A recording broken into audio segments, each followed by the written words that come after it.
সঙ্গে সঙ্গে পর্দার ভিতর থেকে আব্দুর রহমানের সুন্দরী তরুণ উর্বশী মেয়েটি রোকায়না কচি কণ্ঠের সামনে এসে বলতেছে, বাবা নবীর সাহাবীকে আপনি এভাবে বিতাড়িত করবেন না, আমি একটু কথা বলতে চাই বাবা। আমার এই বিয়ের জন্য কিন্তু আল্লাহ নবী বিশ্ব নবীকে তুমি বলেছিলে আমার পছন্দ মতো নবীর পছন্দ মতো ছেলের সঙ্গেই তুমি আমাকে বিয়ে দিবে। আল্লাহ নবী তারপরে কিন্তু দায়িত্ব নিয়েছে, কিন্তু এখন যদি তুমি তাকে তাচ্ছিল্য করে বিদায় করে দাও, এ অপমান কিন্তু স্বয়ং বিশ্ব নবীর হবে। আমি তোমাকে বলতেছি বাবা শোনো, এই বিয়েতে যদি আমি রাজি হই তাহলে আমার মা খুশি হবে, তুমি খুশি হবে, আল্লাহ নবী বেজার হবে, আর আমার এই সুন্দরী চেহারা একদিন থাকবে না, সুন্দর স্বাস্থ্য কিন্তু চলে যাবে, কবরে যাওয়ার সঙ্গে সঙ্গে কিন্তু নবীর সুপারিশ লাগবে। আমি তোমাকে বলতেছি বাবা, এই বিয়েতে তুমি রাজি থাকো আর না থাকো, আমি তোমাকে ওই আল্লাহর শপথ করে বলতেছি, জীবনে যদি কাউকে স্বামী হিসাবে পেতে হয়, নবীর পছন্দ মতো সাহাবী কালো সাহাবী হযরতে সাদ সালামি ব্যতীত জীবনে আর কাউকে কোনোদিন বিয়ে করব না। সুবহানাল্লাহ বলেন। আমার ভাইরা, নবীর অনুসরণ কত কঠিন। সঙ্গে সঙ্গে আব্দুর রহমান মেয়েটিকে থামানোর চেষ্টা করে, তখন থামেনি। কোটিপতি আব্দুর রহমান তখন কালো সাহাবী সালামীকে বলতেছে, বাবা সালামী তুমি শোনো, আল্লাহ নবীকে বলে দিও এই বিয়েতে আমাদের ভুল হয়ে গেছে, আমরাও রাজি আছি। আমি শর্টকাট করে বলতেছি, নবীর সাহাবী গিয়ে আল্লাহ নবীকে যখন খুলে বলেছে, নবী তখন ডাক দিয়ে বলতেছে, সাদরে এতদিন পর্যন্ত আমি ছিলাম তোমার বিয়েতে শুধুমাত্র ঘটক, কিন্তু এখন আমি নবী আর ঘটক নয়, আমি নবী বললাম ইনশাল্লাহ তোমার বিয়েতে আমি খুতবা পড়ে আমি নবী তোমার বিয়েতে বিয়ে পড়ানোর দায়িত্ব নিয়ে নিলাম। আলহামদুলিল্লাহ লা ইলাহা। বাহিরের ভাইরা যারা ঘুরতেছেন, আমি আপনাদের অনুরোধ করে বলতেছি, আপনারা বাহিরে থাকবেন না, বাহিরে থেকে কোনো লাভও হবে না, ভিতরে চলে আসেন আর জবান খুলে জোরে সরে একটু মহব্বতে বলেন লা ইলাহা। যার দিলে আসে রে আল্লাহর ভয়, যার মনে আসে আল্লাহর ভয়, আল্লাহ আল্লাহ সব সময়, যার দিলে আসে আল্লাহর ভয়, আল্লাহ আল্লাহ সব সময়। আহার নিদ্রাম ভালো লাগে না এই দুনিয়া, ভালো লাগে না, ভালো লাগে শুধু ইল্লাল্লাহ লা ইলাহা। একটু জোরে বলেন লা ইলাহা, লা ইলাহা ইল্লাল্লাহু ইল্লাল্লাহু ইল্লাল্লাহ লা ইলাহা, লা ইলাহা, লা ইলাহা ইল্লাল্লাহু মুহাম্মাদুর রাসূলুল্লাহ। সকলে মহব্বতে বলেন সাল্লাল্লাহু আলাইহি ওয়াসাল্লাম। আল্লাহ তাআলা কবুল করেছেন, আমরা সকলে মহব্বতে আল্লাহ পাকের শুকর আদায় করছি, সকলে মিলে পড়ছি আলহামদুলিল্লাহ। সকলেই মিলে আমার সাথে একটু জবান খুলে বলেন রব্বানা লাকাল হামদ। আর একটু জোরে বলেন হামদান কাসীরান তয়্যিবান মুবারাকান ফীহি। আমি আপনাদেরকে নিয়ে দরুদ এবং সালাম পেশ করছি বিশ্ব মানবতার মুক্তির মহান দূত, আপনার আমার প্রিয় নবী, প্রিয় নেতা, যে নবীর প্রতি একবার দরুদ পড়লেই 10টা নেকি হয়। সুবহানাল্লাহ বলেন। যে নবীর প্রতি একবার দরুদ পড়লেই 10টা গুনাহ সাথে সাথে মাফ হয়ে যায়। যে নবীর প্রতি একবার দরুদ পড়লেই 10টা ইজ্জতের পদমর্যাদাকে আল্লাহ বাড়ায় দেন।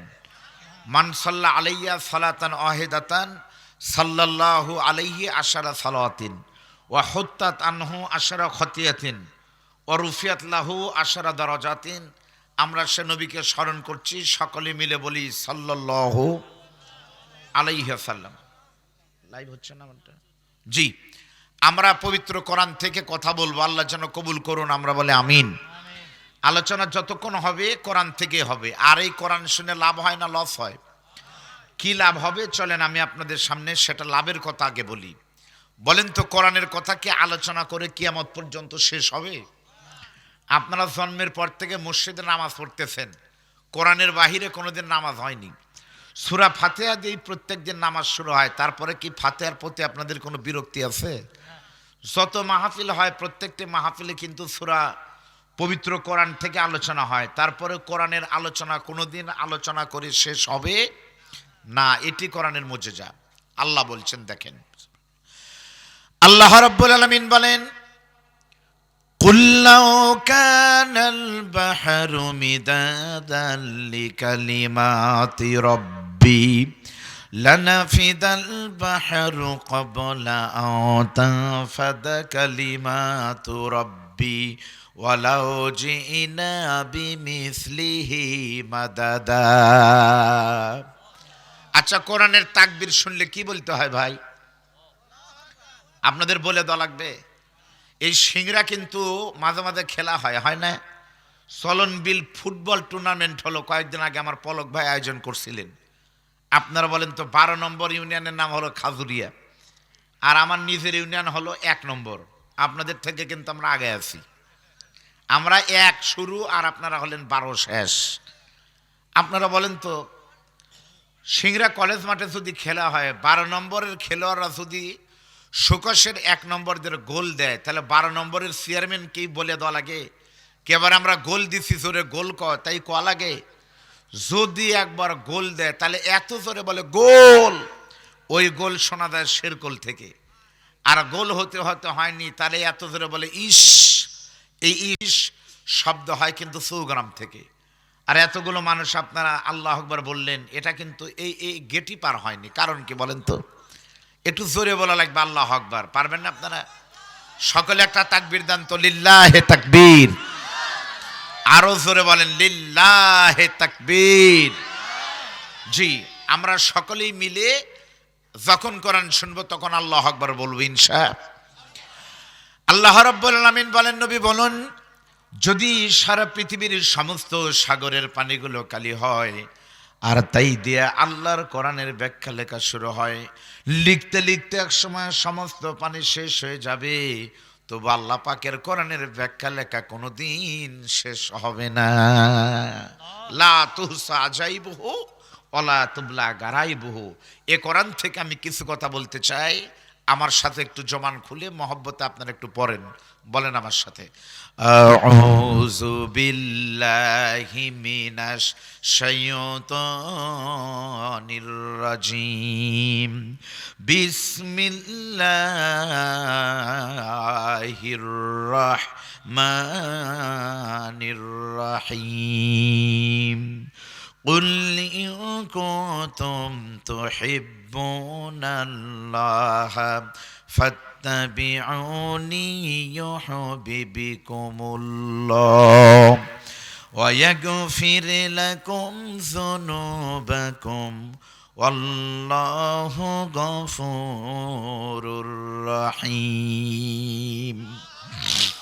এই আয়াতে আল্লাহ পাক বলতেছেন, নবী আপনি বলেন, ইন কুনতুম, যদি তোমরা তুহিব্বুন আল্লাহ, আল্লাহকে ভালোবাসতে চাও, ফাত্তাবিউনি, তাহলে তোমরা আমার নবীকে অনুসরণ করো।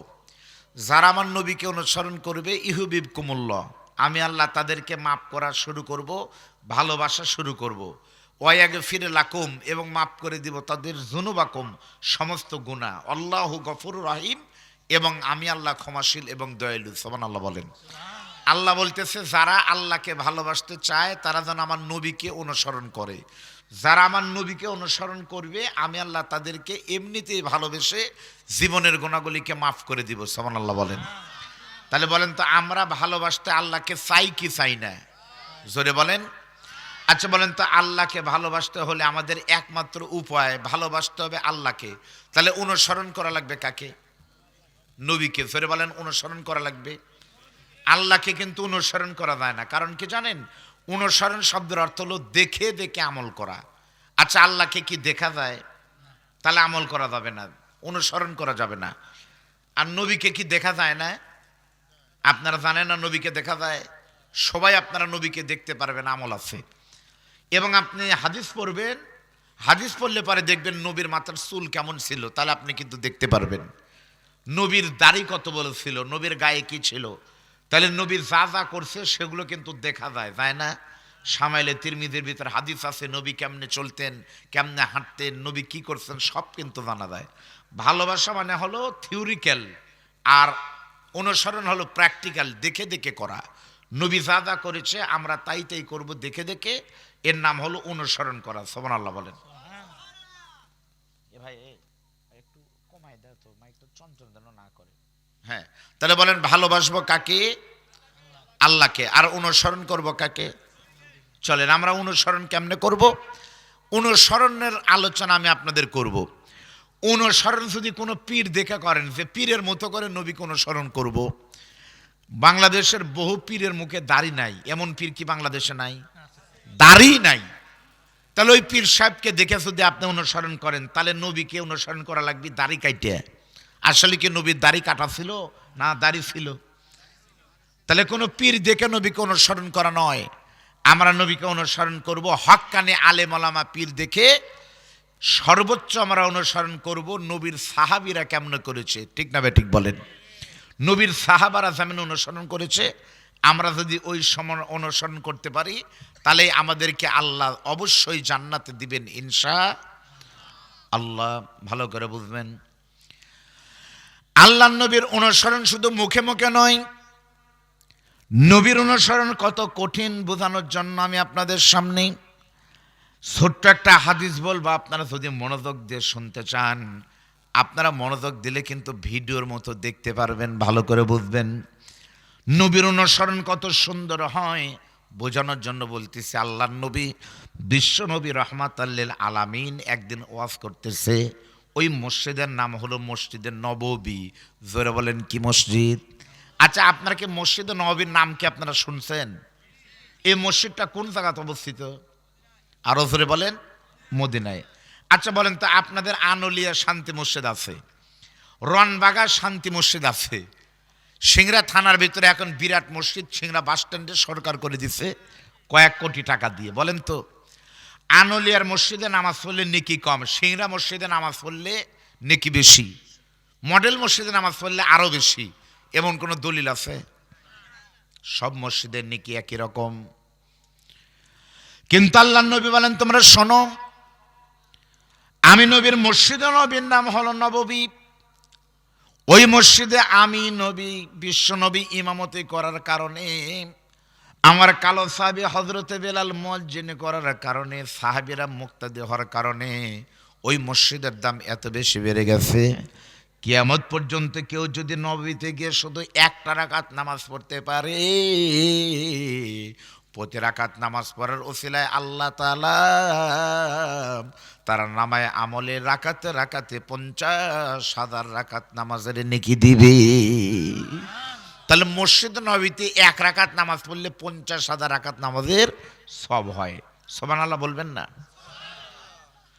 ওই নববীতে নবী আমার আলোচনা করতেছেন, এমন সময় নবী খেয়াল করে দেখলেন অনেকগুলো সাহাবীর ভিতরে একজন সাহাবী দাঁড়ায় আছে, দাঁড়িয়ে দাঁড়িয়ে নবীর আলোচনা শুনতেছে। সাহাবীটা অনেক বেশি কালো। আমি যদি আপনাদের প্রশ্ন করি, আনলিয়ার ভাইরা বলেন তো, নবীর সাহাবীদের ভিতরে সবচাইতে কালো চেহারা, কালো চেহারার বেশি কালো সাহাবী, বলেন তো ওই কালো সাহাবীর নামটা কি ছিল? আরো জোরে বলেন। হযরতে বেলাল। আপনারা মেজরিটি পার্সেন্ট লোক কিন্তু বলছেন হযরতে বেলাল। আসলে যদি গণতন্ত্র অনুযায়ী ভোট হয়, আপনারা কিন্তু বেলালের পক্ষেই পাশ করবেন, কিন্তু আসলেই কিন্তু হযরতে বেলাল কালো ছিল, কিন্তু সবচাইতে কালো কিন্তু হযরতে বেলাল ছিলেন না। নবীর জীবনে এবং সাহাবীদের জীবনে, আসহাবে রাসূলের কথা জীবন পড়ে দেখেছি, হযরতে বেলাল ছিলেন হাবশি কালো। হযরত বেলালের থেকে আরো বেশি কালো ছিল একজন সাহাবী, যেই সাহাবীর নাম ছিল হযরতে সাদ সালামি। আপনাদের বলতে হবে হযরতে সাদ, জোরে বলেন নাম কি? আল্লাহ নবী বিশ্ব নবীর সাহাবী হযরতে সাদ সালামি। হযরতে বেলাল ছিলেন শুধু কালো, আর সাদ সালামির সমস্যা ছিল মোট 3টি। এক নম্বর হলো দেখতে অত্যন্ত কালো, দুই নম্বর হলো পুরো মুখে ছিল বসন্তের দাগ দিয়ে ভর্তি, আর তিন নম্বর ছিল পুরো মুখে কিন্তু অঙ্গ প্রত্যঙ্গ ভিন্ন রকম। কপাল ছিল বড় বড়, ঠোঁটগুলো ছিল বড় বড়, নাকগুলো ছিল বড় বড়, চোখগুলো ছিল বড় বড়, হাতের নখগুলো ছিল বড় বড়।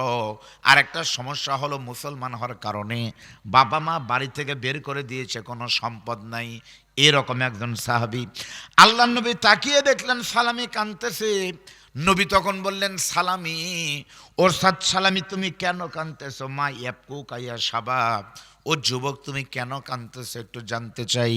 বলার সঙ্গে সঙ্গে কালো সাহাবী কান্দার বলে, হুজুর আমি বিশ্বনবীর সাহাবী, সালামি কান্দার কারণ হলো আমি এখন থেকে 8 মাস আগে মুসলমান হয়েছি, আমি একজন নব মুসলিম। 8 মাস আগে কিন্তু নব মুসলিম এখনো, আমি সে নব মুসলিম সাহাবী, 8 মাস আগে ইসলাম ধর্ম গ্রহণ করেছি। ধর্মগ্রহণ করার পর থেকে এখন পর্যন্ত আপনার কোনো সুন্নাত আমি বাদ দেইনি, কারণ আপনি বলেছেন আমার কোনো উম্মত যদি আমার একটা সুন্নাত পালন করে, একটা সুন্নাত পালন করার ওসিলায় আল্লাহ তাআলা তার নামায় আমলে সুন্নাত প্রতি 100 করে গলা কাটা সুন্নাতের নেকি দিবে। এজন্য আমি আপনার কোনো সুন্নাতকে বাদ দিই না। এটা আজকে যারা মাহফিল শুনতে এসেছেন টুপি দিয়ে, আর যারা টুপি ছাড়া, পার্থক্য কি? আপনারা ওয়াজও কিন্তু একই শুনবেন, সবও কিন্তু একই পাবেন, খিচড়ি পোলার প্যাকেট কিন্তু একই রকমই পাবেন। পার্থক্য হলো ওয়াজ শোনার নেকি পাবেন একই, কিন্তু টুপি না দেওয়ার কারণে টুপিওয়ালার আপনাদের থেকে 100টা গোলা কাটা শহীদের নেকি বেশি পাবে, যা আপনি পাননি এক টুপি মাথার দেওয়ার কারণে। আপনি কবেন হুজুর এক টুপির এতই দাম? হ্যাঁ, সামনে 7 তারিখ ভোটের দিন, আপনি বলেন তো একটা কাগজ কি, একটা কাগজ যদি আপনার ভোটার নম্বর যদি না থাকে, তাহলে বলেন তো আপনার ভোটারে একটা কাগজে যদি আপনার নাম না থাকে, তাহলে কি ভোট দিতে পারবেন? তাহলে একটা কাগজেরও কিন্তু অনেক দাম আছে, একটা টুপিরও কিন্তু বহু দাম আছে। আল্লাহ নবী বিশ্বনবী তখন বলতেছেন, সালামি শোনো, তুমি কেন কাঁদতেছো? বলে, হুজুর 8 মাস হলে আমার জানা মতে আপনার কোনো সুন্নাত আমি বাদ দেইনি। সকাল থেকে সন্ধ্যা পর্যন্ত, রান্নাঘর থেকে সংসদ পর্যন্ত আপনার প্রত্যেকটা সুন্নাতকে আমল করি হুজুর, কিন্তু বিপদে পড়েছি, আপনার একটা সুন্নাত অনেক চেষ্টা করে তো আমি আমল করতে পারতেছি না। আমার বড় ভয় হচ্ছে ওই একটা সুন্নাত আমল না করে যদি আমি মরে যাই, কিয়ামতের দিন যদি আল্লাহ আমাকে প্রশ্ন করে ওই সুন্নাত কেন আমল করতে পারোনি, তাহলে তো আমার জাহান্নাম হবে। এই ভয়ে আমি কাঁদতেছি। আমার ভাইরা, নবী বলতেছে, সালামি, এমন কি সুন্নাত আছে যে সুন্নাত তুমি পালন করতে পারতেছ না? কালো সাহাবী তখন চোখের পানি ফেলে বলে, হুজুর আমি যে সুন্নাত পালন করতে পারতেছি না সেটা হলো, আপনি বলেছেন বিয়ে করা আমি নবীর সুন্নাত, আর নিকাহু সুন্নতি, ফামান রাগিবা আন সুন্নতি ফালাইসা মিন্নি, বিয়ে করা আমি নবীর সুন্নাত। সামর্থ্য থাকার পরে যে লোকটা বিয়ে করবে না, সেই লোকটা কিন্তু আমি নবীর উম্মত হতে পারবে না। আমি সাহাবীর এখন বয়স হয়ে গেছে, বয়স পার হয়ে যায়, কিন্তু আমি বিয়ে করতে চাই, আমাকে কিন্তু কেউ ভয়ে বিয়ে দেয় না, কারণ আমার সঙ্গে বিয়ে দিলে নাকি বিপদ হবে। সমস্যা হলো 4টি। 1 নম্বর হলো দেখতে আমি বেশি কালো, 2 নম্বর হলো আমার মুখে বসন্তের দাগ দিয়ে ভরানো, 3 নম্বর আমার অঙ্গ প্রত্যঙ্গ ভিন্ন রকম, আর 4 নম্বর হলো আমি গরিবের ছেলে, আমার কিছু নাই। এজন্য প্রস্তাব গেলে কেউ আমার সঙ্গে বিয়ে দেয় না। আমি চিন্তা করতেছি, হুজুর এই বিয়ে না করে যদি মরে যাই, তাহলে কিয়ামতে আমার কি হবে? এই সুন্নাত পালন না করলে যদি জাহান্নামে যাই, এই ভয়ে আমি কাঁদতেছি। আল্লাহর নবী তখন বলেন, সালামি, শুধুমাত্র একটা সুন্নাতের জন্য যদি তোমার এত কষ্ট হয়, আমি নবী তোমাকে ঘোষণা দিলাম, আমার জীবনে কোনোদিন আমি নবী কারো বিয়েতে ঘটক হয়নি। ওই মালিক আল্লাহ যদি আমাকে দয়া করে, আমি তোমাকে কথা দিলাম ইনশাল্লাহ, আমি নবী তোমাকে ওয়াদা দিলাম, তুমি কালো সাহাবী সালামির বিয়ের ঘটকের দায়িত্ব অন্য কেউ নয়, আমি নবী বিশ্ব নবী তোমার ঘটকের দায়িত্ব নিয়ে নিলাম। লিল্লাহি তাকবীর। তাহলে নবীর সাহাবী কাঁদতেছে একটা সুন্নাত আমল করতে না পেরে, আর আমরা নবীর উম্মতেরা সকাল থেকে সন্ধ্যা পর্যন্ত কত সুন্নাত যে বাদ দেই, সেটা আল্লাহ ছাড়া কেউ জানে না, ঠিক না? রনবাগা তো আপনারা বাজার করেন রনবাগা, আমিও বাড়িতে এসে বাজার করি রনবাগা। ঈদের 2 দিন আগে থেকে রনবাগা সেলুনে 10 টাকার সেব 20 টাকা, 20 টাকারটা 50 টাকা, 50 টাকারটা 100 টাকা। আয়সা বলতেছে ভাই 10টার সময় আগে চাঁদ রাইতে বলতেছে সেভ করে দেওয়া লাগবে। কে কয় কালকে ঈদের মাঠে যদি সেভ না করি তাহলে কেমনে যাব? তার মানে নবীকে খুশি করার জন্য মাঠে যাবি, দাঁড়িয়ে চাইছিয়া তারপরে যাবি। এমন শয়তান কি আমাদের দিকে নাই? আছে। কিন্তু একটা সুন্নাত সবাই সুন্নাত বাদ দেই, একটা সুন্নাত সবাই পালন করতে খুব ব্যস্ত। কি সুন্নাত? আমি দেখেছি আমাদের অনেকে, আমার গাড়ির ড্রাইভারই যেমন কোনো সুন্নাত পালন না করলে একটা সুন্নাত খুব পালন করে, সেটা হলো খাওয়ার পরে আমার ড্রাইভার সাহেব দেখছি হাত ধয় না। খাওয়ার পরে মানে হাত ধয় না কেন? আমি বলি ভাই হাত ধোন। হুজুর হাত ধোবার চাই, কিন্তু একটা দই যদি নিয়ে আসতো, এই রনবাগা জিয়ার হোটেল থেকে একটা দই 150 টাকা দাম, একটা দই নিয়ে এলে দই খাওয়াটা ব্যাপার না, কিন্তু নবীর একটা সুন্নাত পালন হতো, খাওয়ার পরে মিষ্টি খাওয়া সুন্নাত, এজন্য বসে আছি। তাহলে খাওয়ার পরে জিয়া হোটেলের দই খাওয়া সুন্নাত, এটা সবগুলি আমল করে। কিন্তু যে মুখ দিয়ে খাচ্ছু ওই মুখের নিচে যে দাঁড়িয়ে রাখা লাগবি, ওই সুন্নাতটা বিটিক বিয়ে দিই তারপরে, কেন তুই সেই পর্যন্ত বাঁচবো তার গ্যারান্টি আছে? মন খারাপ করলেন আপনারা? এই বসন্ত কথা হুরহার করে না, বসো। আল্লাহ নবী বিশ্ব নবী তখন বলতেছে বাবা সালামি, আমি নবী তোমার বিয়ের ঘটকের দায়িত্ব নিলাম। এখান থেকে প্রমাণিত হলো শুধুমাত্র টুপি মাথায় দেওয়া কিন্তু সুন্নাত নয়, শুধুমাত্র পাঞ্জাবি টুপি পরা কিন্তু সুন্নাত নয়, মিষ্টি খাওয়া কিন্তু সুন্নাত নয়। মানুষের জন্ম থেকে মৃত্যু পর্যন্ত, রান্নাঘর থেকে সংসদ পর্যন্ত সব জায়গায় কিন্তু নবীর সুন্নাত আছে। এমন কি কেউ যদি নিয়ত সই করে কোনো পুরুষ মানুষ ছেলে মেয়ের বিয়ের মাধ্যমে মধ্যস্থতা করতে পারে, ঘটকের দায়িত্ব পালন করতে পারে, কেউ যদি সহি নিয়ত করে একটা মানুষের বিয়ে দিতে পারে, এই একটা বিয়ে দেওয়ার ঘটকালিকেও কিন্তু সুন্নাত বলা হয়। আমাদের বাংলাদেশে কি ঘটক নাই? আল্লাহর নবী ঘটক ছিলেন, আমাদের বাংলাদেশে ঘটক আছে। আপনারা বলেন তো আমাদের বাংলাদেশের ঘটক সিংড়া বা আমাদের রনবাগা এলাকার ঘটক কেমন? মনে করেন এই আনলের এক লোকের কোনো মেয়ে নাই, একটাই ছেলে, বিটি বিয়ে দিবে বলতেছে ঘটক সাহেব আমার বিটিক বিয়ে দিব, বেটা বিয়ে দিব, কোনো ডিমান্ড নাই, শুধু 2টা দায়িত্ব দাবি। একটা হলো আমার বেটার বউটা যেন ভালো হয়, 5 ওয়াক্ত নামাজ পর্দা যেন ঠিক মতো করে, আর 2 নম্বর হলো 5 ওয়াক্ত নামাজ আর কোরআন শরীফ পড়বে, তাহলেই বিয়ে দিব। গরিবের মেয়ে হলে হবে, দেখতে সুন্দরী কিন্তু আমল আখলাক ঠিক, বিয়ে দিব। রনবাগা মসজিদে নামাজ পড়তে গেছে আমার জামাল উদ্দিন রব্বানী ভাইয়ের পিছনে, ঘটক দিচ্ছে হাদিস সাহেব বসে আছে। নামাজের পরে মসজিদের কোণে ডেকেলে বলতেছে হাদিস সাহেব আপনার ছেলের জন্য একটা মানে মেয়ে পাইছি। কোথায়? বলতেছে যে রনবাগার দক্ষিণ মোড়া, মানে ওই পাশে দক্ষিণ পূর্ব মোড়া বেলোয়াতে। মেয়ের কি খবর? বলতেছে মেয়ে খুব ভালো। আমার শর্ত কিন্তু 2টা, নামাজ কালাম পড়া লাগবে। টেনশন করে না ঘটক সাহেব, 15 দিন হলে আপনার বেটার বউ খুঁজতে খুঁজতে পুরো 1 নম্বর 12 নম্বর 11 নম্বর 7 দিকে চষে বেড়াচ্ছি, মন্ত্রীর ভোটের আগে যেমন দৌড়ায়, আমি এরকম আপনার বেটার বউ খুঁজে একটা বের করছি। সিংড়া থানার ভিতরে একটা মেয়ে, নামাজ কালামের কি খবর? কন্ত সিংড়া থানার ভিতরে একটা মেয়ে, তার নামাজের কথা কয়া লাগবি, আপনি টেনশন করবেন না, দেখা লাগবি না। পর্দার কি খবর? আরে বাবা, যে মেয়ে নামাজ পড়ে তার পর্দার কথা কোয়া লাগবি, ওটাও দেখা লাগবি না। এই বিশ্বাসের উপরে ঘটকের চাটিত পরে বিয়ে দিছে। আল্লাহ রহমতে বিয়ের পর থেকে 3 মাসের ভিতর শ্বশুর দেখতেছে একটা ওয়াক্ত নামাজ বেটার বউকে মুরব্বি পড়তে দেখেনি। পর্দা তো দূরের কথা, কোরআন শরীফ তো পড়েই না।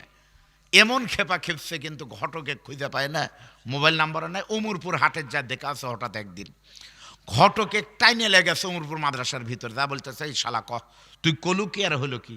তখন বলতেছে চাচা আমি তো আপনাকে মিথ্যা কথা বিয়ে দেইনি, আপনি জিজ্ঞেস করছিলেন মেয়ে কেমন, আমি বলছিলাম ভালো। নামাজ কালামের কি খবর? আমি আপনার কোনো দেখা লাগবি না, আপনার সত্য কথা কন্ত এই 3 মাসের ভিতরে কি আপনার বেটার বেক নামাজ পড়তে দিয়েছেন? কয় না। কই জন্যই তো কোনো দেখা লাগবি না, আমি মিথ্যা কথা করছি কন্ত। পর্দার কি খবর? আমি বলছিলাম দেখা লাগবে না, আপনি কি বোরকা পড়তে দিয়েছেন? কয় না। আমি তো তাই করছি, দেখা লাগবে না, ওগুলো টেনশন করে না, যে মাল দনু এগুলো দেখা লাগবে না। এরাও কিন্তু ঘটক। আল্লাহ নবীও কিন্তু ঘটক ছিলেন। নবী কেমন ঘটক ছিলেন শোনেন। এই বিয়ের ঘটক কিন্তু আমার নবী, আমার আল্লাহও কিন্তু কয়েকটা বিয়ের ঘটক ছিলেন। আমাদের পিতা হযরত আদম আর মা হাওয়া আলাইহিস সালামের বিয়ের ঘটক কিন্তু আল্লাহ নিজে ছিলেন। আর নবীর তনয়ে কলিজার টুকরা জান্নাতের মেয়েদের সর্দারিনী ও ফাতেমাতু সাইয়্যিদাতু নিসাই আহলিল জান্নাহ খ্যাত আমাদের সকলের পরিচিত হযরতে ফাতেমার বিয়ের ঘটক আমার আল্লাহ কিন্তু নিজে ছিলেন। ঠিক না বেঠিক বলেন? নবীর 4টা মেয়ের ভিতরে উম্মে কুলসুমের বিয়ে হয়েছে 14 বছর বয়সে, জয়নবের বিয়ে হয়েছে 14 বছর 6 মাসে, রোকের বিয়ে হয়েছে 14 বছর 9 মাসে, আর 17 বছর পার হয়ে গেল, এখন পর্যন্ত ফাতেমার বিয়ের কোনো ঘটক বাড়িতে আসে না। নবী আমার তাহাজ্জুদ নামাজ পড়তেছে, ওয়া মিনাল লাইলি ফাতাহাজ্জাত বিহি নাফিলাতাল্লাহ। নবী তাহাজ্জুদ পড়ে কাঁদতেছে আর বলতেছে, মনিব আমার বড় 3টা মেয়ের বিয়ে হলো অতি তাড়াতাড়ি, আর আমার ফাতেমাকে তোমার কাছে হলো এতই ভারী। ফাতেমার বিয়ের ঘটক বলো তো আল্লাহ কেন পাঠাও না আমার বাড়ি? এমন সময় আল্লাহ ডাক দিয়ে বলতেছেন, হাবিবুল্লাহ আপনারা বড় 3টা মেয়ে সাধারণ মেয়ে হওয়ার কারণে সাধারণ ঘটকের মাধ্যমে বিয়ে দেওয়ার ব্যবস্থা হয়েছে, কিন্তু আপনার কলিজার টুকরা ফাতেমার শুধু মেয়ে না, ওই ফাতেমার জীবনে এমন কিছু গোপন আমল আছে, ওই গোপন আমলগুলোর কারণে ফাতেমার বিয়ের ঘটকের দায়িত্ব আমি আল্লাহ নিজেই গ্রহণ করেছি।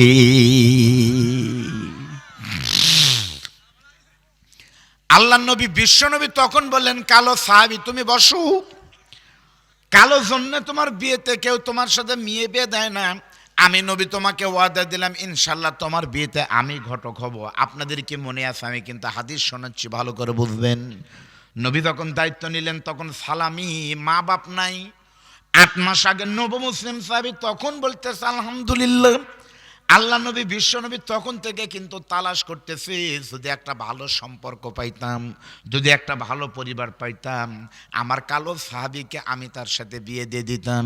হাদিস শরীফের ভিতর আছে কয়েকদিন পর মদিনার সবচাইতে বড় ধনী, আবার কোনো কোনো বর্ণনায় আছে মদিনার সবচাইতে বড় ধনী নয়, বরং মদিনার ছিলেন তিনি অর্থমন্ত্রী, নাম হলো আব্দুর রহমান। আপনাদের বলতে হবে, বলেন কি রহমান? আব্দুর রহমান হলো সবচাইতে বড় ধনী। ওই আব্দুর রহমান এসে আল্লাহর নবীকে সালাম দিয়ে বলতেছে, আসসালামু আলাইকা ইয়া রাসূলুল্লাহ। আল্লাহর নবী বলতেছে, আব্দুর রহমান ইজলিস, তুমি বসো। ও আব্দুর রহমান তুমি কি বলবে বলো তো? বলতেছে, হুজুর আমাকে আল্লাহ কোটি কোটি টাকার সম্পদ দিয়েছে, সব কিছু দিয়েছে, কিন্তু আল্লাহ তাআলা আমাকে কোনো সন্তান দেয়নি। সর্বশেষ আমি দোয়া করেছি, রব্বি হাবলি মিনাস সলিহিন, আল্লাহ তুমি আমাকে একটা সন্তান দাও। আল্লাহ দয়া করে আমাকে একটা সন্তান দিয়েছে। আমার ওই সন্তানটা হলো আমার মেয়ে, নাম হলো রুকাইনা। আমার মেয়ে রুকাইনার বিয়ের বয়স হয়ে গেছে, যুবতী হয়ে গেছে। আমরা নিয়ত করেছি কোনো সম্পদ আলা টাকাওয়ালার সাথে বিয়ে দিব না।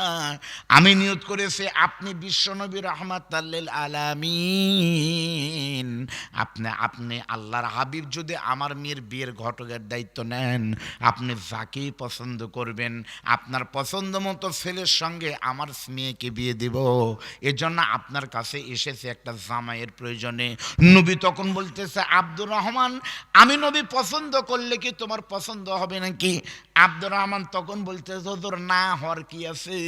আপনি তো বলেছেন লা ইউমিনু আহাদুকুম হাত্তা আকুনা আহাব্বা ইলাইহি মিন ওয়ালিদিহি ওয়া ওয়ালাদিহি ওয়ান নাসি আজমাইন। তোমাদের মধ্যে ততক্ষণ পর্যন্ত কেউ ঈমানদার হতে পারবে না যতক্ষণ পর্যন্ত বউ বাচ্চা সন্তান সন্ততির থেকে আমি নবীকে বেশি ভালো না বাসবে, ততক্ষণ পর্যন্ত কেউ জান্নাত তো দূরের কথা ঈমানদার হতে পারবে না। সেই জন্য আমি আমার জামাই আপনার মাধ্যমে খুঁজে নিব।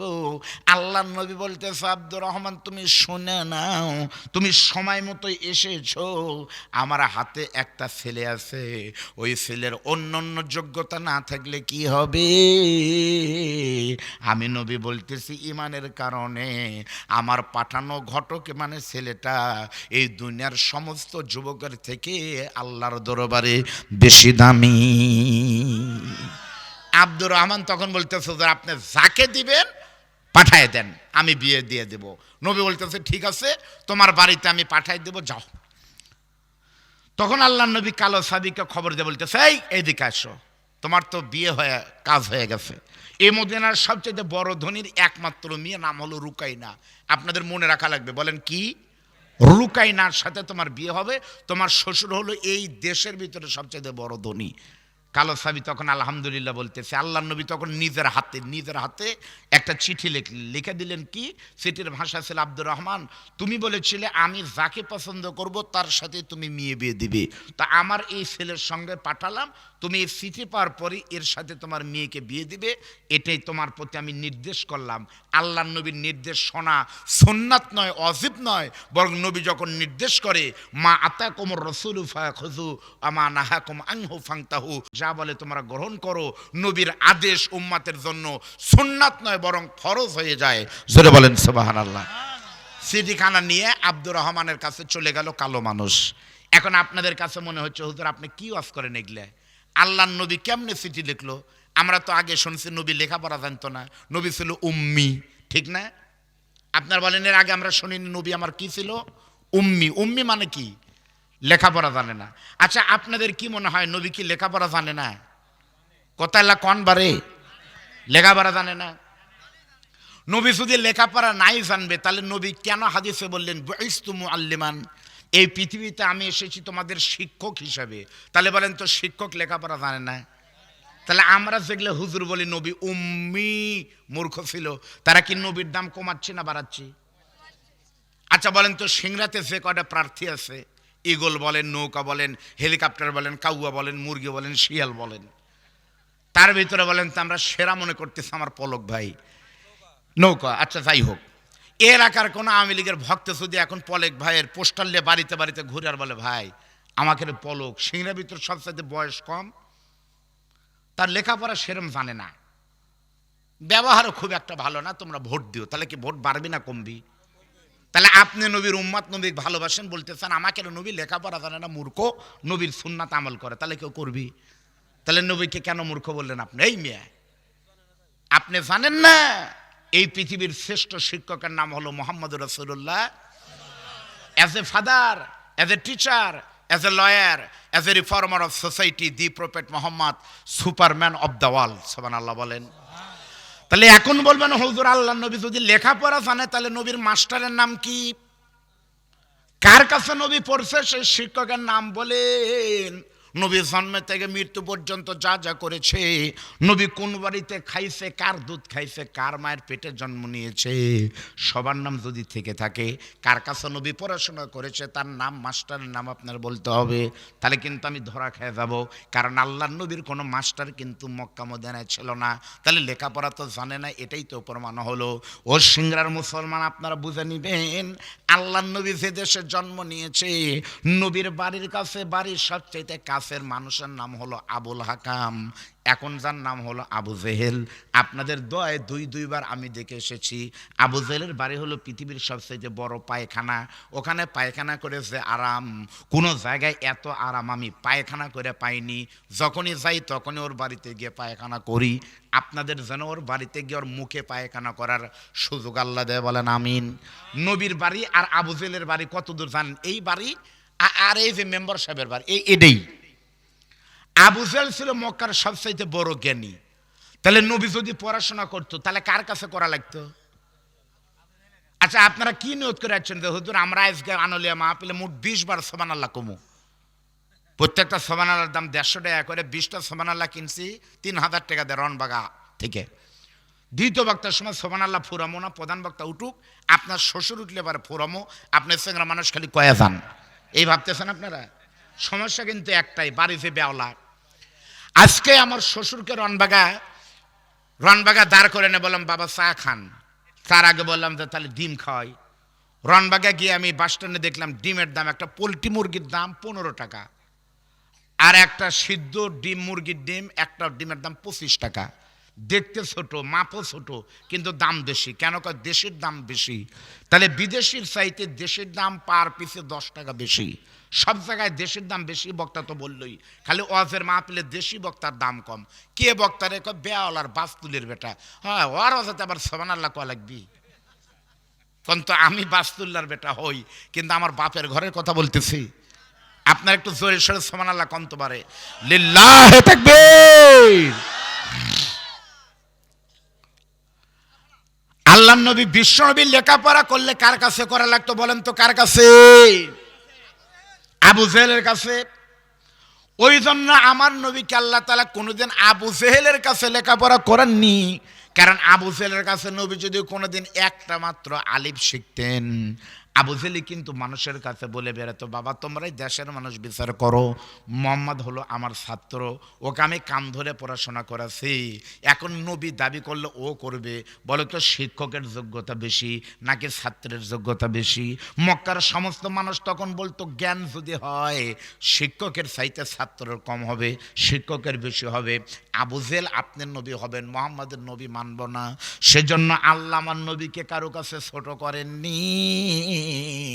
আবু জেহেলের কাছে কিন্তু লেখাপড়া করার নাই, বরং আমার নবী কিন্তু পড়াশোনা করেছে। যেই মাদ্রাসা নবী আমার পড়াশোনা করেছে ওই গর্তের নাম, ওই মাদ্রাসার নাম হলো হেরা গুহা। যেই কিতাব থেকে নবী পড়াশোনা করেছে নাম হলো আল কোরআন। নবীর মাদ্রাসার যিনি কেরানি ছিলেন নাম হলো জিবরাইল। আর ওই মাদ্রাসার একমাত্র ছাত্র হলো মুহাম্মদ। আর ওই মাদ্রাসার একমাত্র শিক্ষক হলেন দুনিয়ার আর কেউ নয়, আমার নবীর শিক্ষক হলেন আমার আল্লাহ। এই জন্য কারো কাছে পড়াশোনা করেনি। আমরা নবী সম্পর্কে জানি না জন্য মাঝে মাঝে আমি বগুড়া থেকে শুনি বাহাস হবি। কোথায় বাহাস হচ্ছে? আমাকে সিংড়া শালমারা মাদ্রাসাত। নবী নূরের তৈরি না মাটির তৈরি? বাহাস। মিলাদ ক্যাম্প দাঁড়ায় না বসে, কারণ আপনি নবী নূর না মাটি যাই বলেন, নূর বললে নবীর ইজ্জত খাটো হবে, মাটি বললে তো হবেই। নবীর সম্পর্কে আপনি যত ভাবতে যাবেন তত পাগল হয়ে যাবেন। আপনার নবী কিসের তৈরি এটা আল্লাহ কয়নি, আল্লাহ বলছেন নবীর সুন্নাত কয়টা মানো সেই হিসাব দেওয়া। জোরে বলেন কথা ঠিক না বেটি? আজকের মাহফিলের তোবারক আপনারা খাবেন, মেয়ে শোনেন, খাওয়ার সময় কি আপনারা কন আজকের তাবারক কাত রান্না করছে সসপ্যানে নাকি ডেকসিত? এই নিয়ে তো কোনোদিন মারামারি হয় না।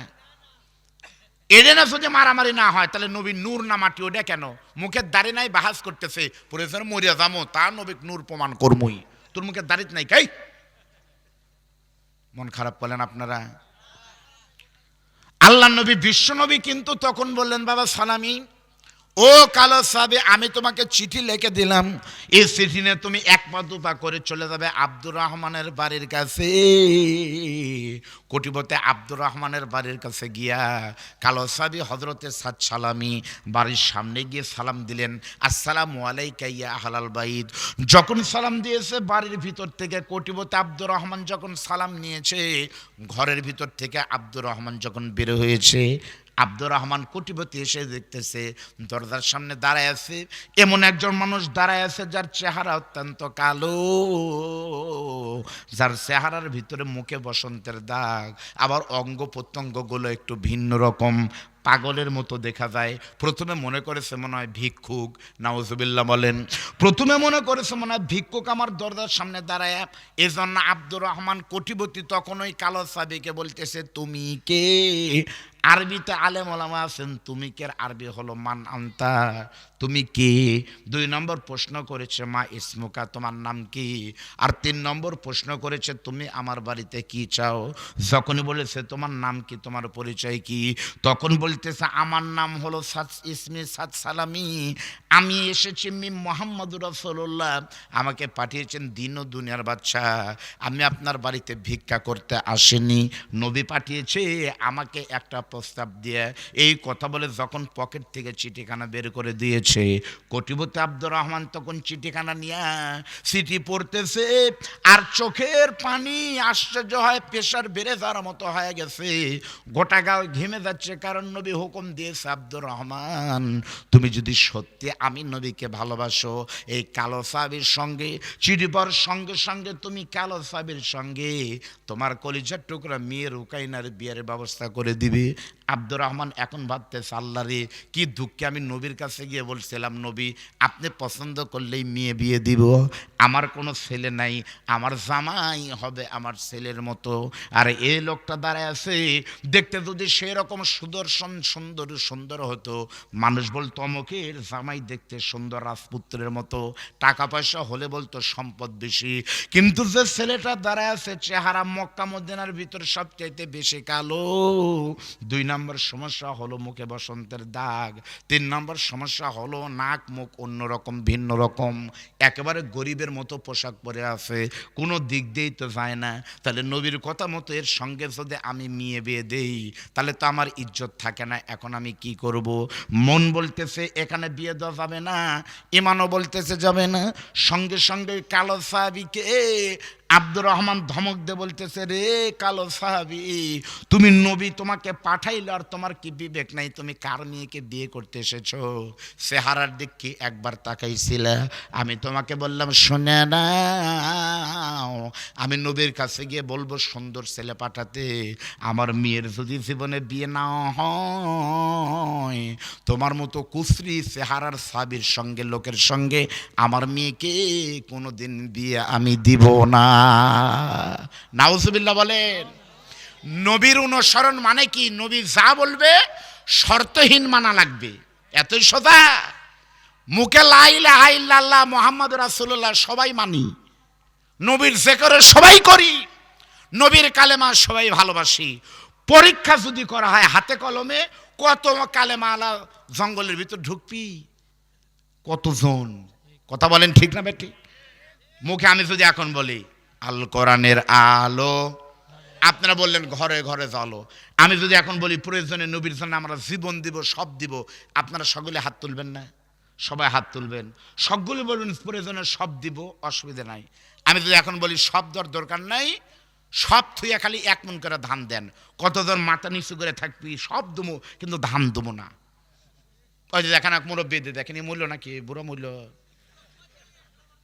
বাবাজি মরছেন এখনই হাঁটুর মধ্যে কাল্লা দিছে। আমাদের এমন ঘটনা বহু আছে, আমরা মাহফিলে কালেকশন করছি, ভাই 10 মণ ধান দেওয়া লাগবি। চাপের পরে হাজির সাহেবের নাম ধরে গ্রামের লোক বলতেছে হাজির দিবার পারবি, ধরেন। হাজির শরম লজ্জায় 10 মণের ওয়াদা করছে, কিন্তু জ্যৈষ্ঠ মাসে যখন ধান তুলতে গেছে, এখন ধানের সিজন, তখন চিন্তা করতেছে 10 মণ ধানের দাম কত, প্রায় 20,000 টাকা বা 15,000 টাকা। তখন কি করবে? 1-2 মণ দিবে আর বাকিটা দিবে না। কইগ্রাম মাদ্রাসার হুজুর আদা ডাকতেছে, হাজির সাহেব আছেন? হাজির সাহেব, হাজির সাহেব তখন জানালার পর্দাস করে দেখে হুজুররা এসেছে বস্তা নিয়ে আর ভ্যান নিয়ে। তখন বুঝছে তাহলে তো ধান লিবি, সবার যে আদা করছেন ধান দেওয়ার কথা। তখন হাজির সাহেব তার বেটার নাতিকে ডাক দিয়ে বলতেছে, ভাই দাদু এদিকায়, তো আস্তে করে যা বলবি যে দাদু বাড়িতে নাই। ছোট বাচ্চা তো বুঝেনি, ওই দৌড়ে দেখা করছে, হুজুর আমার দাদা কয় দিল যায় কগা আছে, দাদা বাড়িতে নাই। এমন হাসিও কিন্তু আপনাদের মধ্যে বসে আছে, ঠিক না ঠিক ধরে বলেন? আল্লাহ নবী বিশ্ব নবী তখন বলতেছে, বাবা সাদ সালামি, তোমাকে যা বলবে তুমি শুধু শুনে আসবে, হাসবেন না। মুখে মুখে কথা বলার নাম শুধু ইসলাম না, ইসলাম বড় কঠিন। নবীর ভালোবাসা শুধু দাড়ি টুপির মধ্যে না বন্ধু। হযরত আবু বকর ওমরের মতো প্রয়োজনে রক্ত দেওয়ার নাম কিন্তু নবীর ভালোবাসা। কালো সাহাবীকে তখন ধমক দিয়ে বলতেছে, আমার মেয়ে সুন্দরী মেয়েকে তোমার সঙ্গে আমি বিয়ে দিতে পারি না। হাদিস শরীফ বলতেছে, গল্প কিন্তু মনে করবেন না। এমন সময় বাড়ির ভিতর থেকে ওই কোটিপতির বউ এসে বলতেছে, স্বামী গো ঘটনা কি? সঙ্গে সঙ্গে যখন ওই লোকটা বলতেছে, বিবি আমি আমার নবীকে বলেছিলাম আমার নবীর পছন্দ মতো মেয়ে ছেলের সঙ্গে বিয়ে দিব, আর নবী এই ছেলেকে পছন্দ করে পাঠিয়েছে। বিবি তখন বলতেছে, স্বামী গো এই জন্যই তো আপনাকে বলেছিলাম আমরা যা পারি বুঝা বুঝা করব। আল্লাহর নবীকে বলতে গেলেই তো আপনি বিপদে পড়ে গেছেন। তওবা করেন, আর কোনো দিন যাবেন না। এমনি ইসলাম মানব কিন্তু নবীর কাছে যাব না। আমাদের কোনো ছেলে নাই, আমাদের একমাত্র মেয়ে হলো এই কলিজার টুকরা। আমার জামাই হতে হবে দেখতে অনেক সুন্দরী, হ্যান্ডসাম সুন্দর একটা ছেলের সঙ্গে বিয়ে দিব। স্বামী স্ত্রী দুইজন মিলে যখন কালো সাহাবীকে ভর্ৎসনা করতেছে, গালি দিচ্ছে, অপমান করে বিদায় করে দিবে, হাদিস শরীফের ভিতরে আছে এমন সময় ঘরের ভিতর থেকে একটা সুন্দরীর চিকন কণ্ঠ বাঁশির মতো বেজে উঠেছে। ওই যুবতীর রুকাইনা পর্দার অন্তরাল থেকে ডাক দে বলে, বাবা। সঙ্গে সঙ্গে বাবা লাভ দুটো বলতেছে, মা কি বলতে চাও মা? তোমার বলার দরকার নাই, তুমি যা বলবে আমরা আগেই বুঝেছি। তোমার সঙ্গে কোনোদিন এই কালো চেংড়ার বিয়ে দিব না, তুমি টেনশন করো না। মেয়ে বলতেছে, বাবা তুমি উল্টা বুঝো না, আমাকে 1 মিনিট কথা বলতে দাও, নবীর সাহাবীকে অপমান করে তারাও দিও না। মেয়েটি বোরকা পরে পর্দার সহিত এসে দেখতেছে কালো মানুষ কাঁদতেছে, আর ইচ্ছা মতো মা বাবা দুইজন মিলে অপমান করতেছে। ওই অপমান কিন্তু কালো সাহাবী হচ্ছে না, পরোক্ষভাবে দেখলে কিন্তু অপমান হচ্ছেন আমার নবীজি। মন যদি দিতে হয় নবীকে দিও, ভালো যদি বাসতে হয় নবীকে বাসো। তোমার দুঃখ যাতনা যিনি সইতে পারেন না, সেই নবীজির পরে সবাই দরুদ পড়িও। মন যদি দিতে হয় নবীকে দিও। বলেন মারহাবা। মা বাপ বলতেছে মা তুমি টেনশন করো না, এর সঙ্গে বিয়ে দিব না।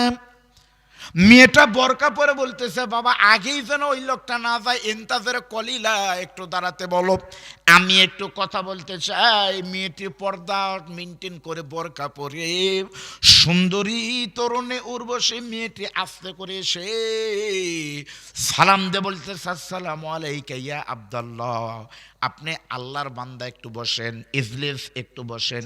তারপর ওই ছেলেকে সামনে নিয়ে মা বাবার সামনে তারা বলতেছে বাবা তোমার হাতে এটা কি? বলতেছে এটা নবী চিঠি দিয়েছে। মেয়েটা বলতেছে নবী কেন চিঠি দিল? তুমি কি নবীকে কিছু বলেছিলে নাকি? কয় হ্যাঁ মা আমি তো নবীকে বলেছিলাম নবীর পছন্দ মতো ছেলের সঙ্গে মেয়ে বিয়ে দিব। তাহলে তুমি কেন বললা বাবা? আমার নবী পছন্দ মতো বিয়ে কিন্তু দিতে চাইনি, তুমি উপরে দিয়ে বলার কারণে নবী কিন্তু দায়িত্ব নিয়েছে, আর নবীর পছন্দ মতো ছেলের সঙ্গে তুমি বিয়ে দিবে না।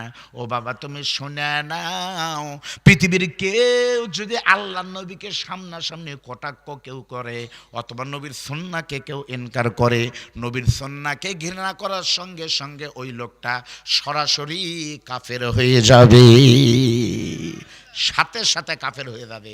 আমাদের বাংলাদেশে দাড়ি টুপির অবমাননা হয় কি হয় না? যারা বলেন হয় না? আমাদের বাংলাদেশে দাড়ি টুপির অপমান হয়, মুখে বলে হয় না। এই মায়া আমি ভয় করি, সিংড়া থানায় ওয়াজলিতে আমি ভয় করি। কেন ভয় করি জানেন? তিনটা কারণ। এক নম্বর কারণ এদের লোক আসে না, ও সাটাবার পারলে যাবো, তাছাড়া যাবো না। আর দুই নম্বর সমস্যা হলো এই যে বাবা যেটা তুই খালি আমাকে দাওয়াত দিল নি, তাহলে বললেন তোমার বাপের সাথে আমার সেই পরিচয় বারে, রনবাগে গেলে একসাথে চা খাচ্ছি, তুমি আমাকে রিসাল কইতে কইতে এমন ভাব, ওয়াজের টেকা তো দুয়ারের কথা, পরিচয় দিতে দিতে পারলে তুই 2000 টাকা দিয়ে যা, তুই কামলা কে দিবি? কামলা দেওয়ার সময় আছে। আর তিন নম্বর সমস্যা হলে কিছু করে কবে বাপ রে বড় বড় গপ্প দিচ্ছে অমকের বেটা, এজন্য দূরে ওয়াজ করি। আপনাদের বলতেছি ইশারায় বুঝবেন, বাংলাদেশে ইমাম হতে গেলে পারে যোগ্যতা দেখতে হয় ইসলাম মানে কিনা। মুয়াজ্জিন হতে গেলে যোগ্যতা লাগে, কিন্তু আপনি পীর আছেন, পীর হবেন, ইসলামের কথা বলবেন, আপনাকে প্রথমে ইসলামের ভিতরে থাকতে হবে, আছেন কিনা সেটাও দেখতে হবে। জোরে বলেন ঠিক না ঠিক? লিল্লাহি তাকবীর, নারায়ে তাকবীর। আজকের মাহফিলের সম্মানিত অতিথিদের আগমন, লিল্লাহি তাকবীর। আমাদের সিংড়ার সম্মানিত পৌরপিতা আলহাজ মোহাম্মদ জান্নাতুল ফেরদাউস সাহেবের আগমন,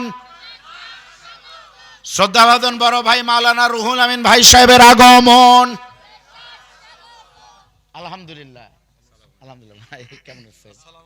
আলহামদুলিল্লাহ। বসেন প্রিয় ভাইরা, বাজানা আপনারা দেখতেছেন, ভাই বসেন। আমাদের আজকের আলোচনা, ভাই বসেন, ভাই প্লিজ বসেন। আমাদের আজকের এই মাহফিল অনেক বড় আয়োজন। এই সময় যে এত বড় একটা আয়োজন হয়েছে বিশ্বাস করেন এটা কিন্তু বলার মতো না। আর আজকের এই মাহফিলটা এনারাও জানে, এই মাহফিলটা কিন্তু আমার শ্বশুরে ছিল টাঙ্গাইলে আমাদের। যাই হোক আমি একটা আকর্ষণে দায়িত্ব নিয়ে মাহফিলটা নিয়েছি, যে মাহফিলটা কেটে সিংড়া থানায় হোক, আমাদের এলাকায় মাহফিলটা হোক। আর আজকের মাহফিলে আসার জন্য প্রধান অতিথি মহোদয় মানে প্রধান বক্তা কে এবং আমাকে বলেছেন আমাদের চলন বিলের সম্মানিত উন্নয়নের কিংবদন্তি, উন্নয়নের উপকার শ্রদ্ধাভাজন বড় ভাই জমে জমে আসেন, বাইরে বাইরে চলে আসেন মেহরবানি করে। সঙ্গে সঙ্গে পর্দার ভিতর থেকে আব্দুর রহমানের সুন্দরী তরুণ উর্বশী মেয়েটি রোকায়না কচি কণ্ঠের সামনে এসে বলতেছে বাবা নবীর সাহাবীকে আপনি এভাবে বিতাড়িত করবেন না।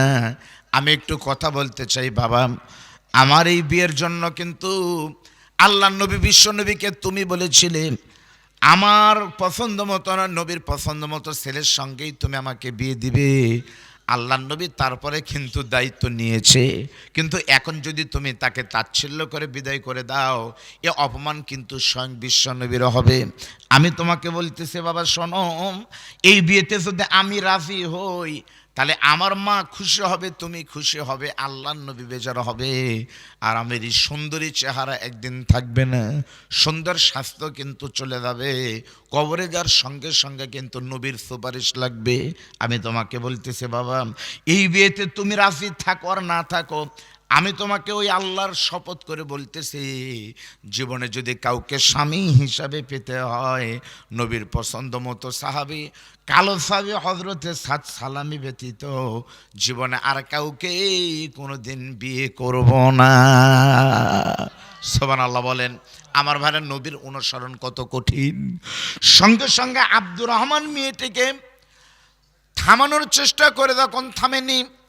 কোটিপতি আব্দুর রহমান তখন কালো সাহাবী সালামীকে বলতেছে, বাবা সালামী তুমি শোনো, আল্লাহ নবীকে বলে দিও এই বিয়েতে আমাদের ভুল হয়ে গেছে, আমরাও রাজি আছি। আমি শর্টকাট করে বলতেছি, নবীর সাহাবী গিয়ে আল্লাহ নবীকে যখন খুলে বলেছে, নবী তখন ডাক দিয়ে বলতেছে, সাদরে এতদিন পর্যন্ত আমি ছিলাম তোমার বিয়েতে শুধুমাত্র ঘটক, কিন্তু এখন আমি নবী আর ঘটক নয়, আমি নবী বললাম ইনশাল্লাহ তোমার বিয়েতে আমি খুতবা পড়ে আমি নবী তোমার বিয়েতে বিয়ে পড়ানোর দায়িত্ব নিয়ে নিলাম। আল্লাহ নবী বলতেছে, শুভ কাজে আর দেরি নয়, তোমাকে বিয়ে আজকেই করতে হবে, যেহেতু ওরাও রাজি আমরাও রাজি, তো তুমি বিয়ে করবে, তোমার মহারানার টাকা দাও। আপনারা বলেন তো মহারানা বিয়েতে দরকার আছে না নেই বলেন? ধনী গরিব ছোট বড় সবারই কিন্তু মহারানা ছিল। বিয়ের শর্ত হলো ছেলেকে মোহর দিতে হবে, কিন্তু এখন কিন্তু আর মোহর লাগে না, বরং এখন উল্টো আরও পাওয়া যায়, ঠিক না বে ঠিক বলেন? উল্টো পাওয়া যায়।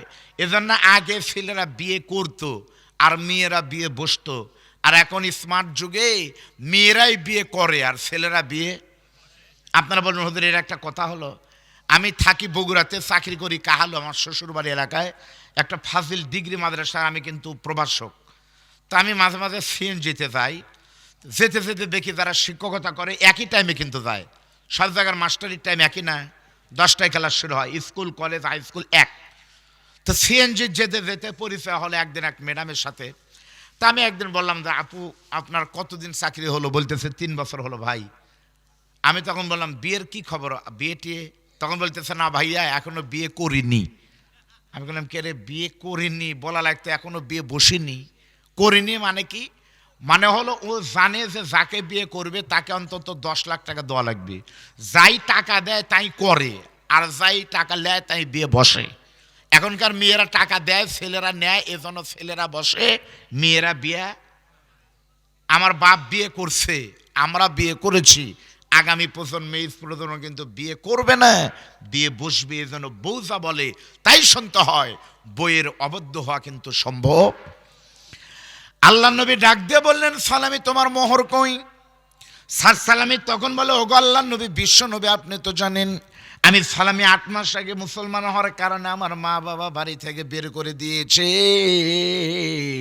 আমার পকেটে কোনো টাকা নাই, কোনো সামর্থ্য নাই, আপনি আমাকে খাবার দিলে আমি খাই, না হলে না খেয়ে থাকি, আমি আসামের সুপার ভিতরে থাকি, টাকা সম্পদ পাবো কোন জায়গায়?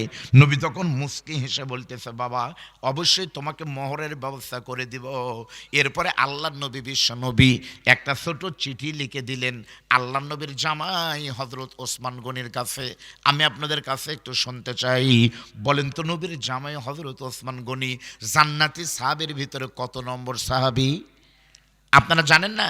শুক্রবারের দিন আপনাদের ইমাম সাহেব বলে না, কলান নবী সাল্লাল্লাহু আলাইহি ওয়াসাল্লাম আরহামু উম্মতি বি উম্মতি আবু বকর ওয়া আশাদ্দুহুম ফি আমরিল্লাহিল উমর ওয়া আসতাকুহুম হায়াআন উসমান ওয়া আকদাহুম আলী। তাহলে বলেন তো হযরত ওসমান কয় নম্বর?